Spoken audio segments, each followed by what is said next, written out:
Instinct took over, and she dashed inside into a noxious white mist that burned her eyes. An took it to be some sort of fire suppressant at first, doubting that assessment as quickly as she'd formed it.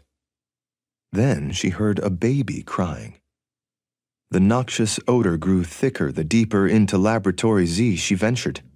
Intensified the more she drew into a white, dewy mist that felt hot and cold at the same time. Sparks flared, illuminating the semblance of a path for her. Cries and screams sounded, seeming to come from beyond a wall of super-thick glass that was fracturing into a spiderweb pattern even as she neared it. She caught glimpses of motion beyond that glass where the mist thickened the air to a soup-like consistency that formed a curtain over the world beyond. An sucked in mouthfuls of the stench-riddled mist, expecting it to be like smoke when it turned out to be nothing but stained air. The sustained cries drove her deeper inside whatever the mist contained.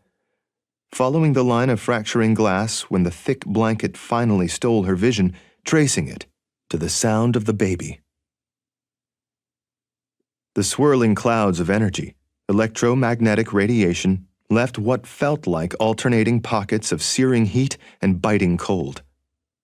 Rafe knew these were illusions, coping mechanisms of the body to manage the effects of cross-dimensional travel on the metabolism.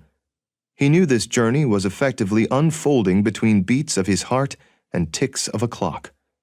Knew that he had the sense he couldn't breathe because the moment was captured between breaths. That explained why the baby wasn't crying anymore, and when he heard that sound again, he'd know he'd reached the other side. Unless he never reached the other side. Unless there was no other side.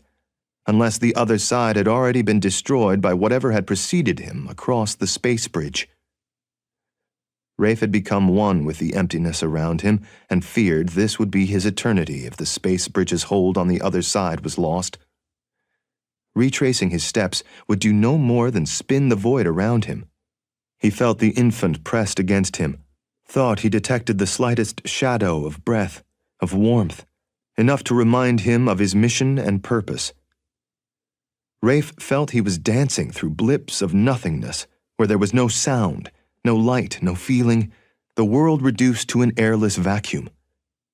He schooled himself to hold his breath, aware the baby could hardly do the same, and was suddenly left gasping, which meant what?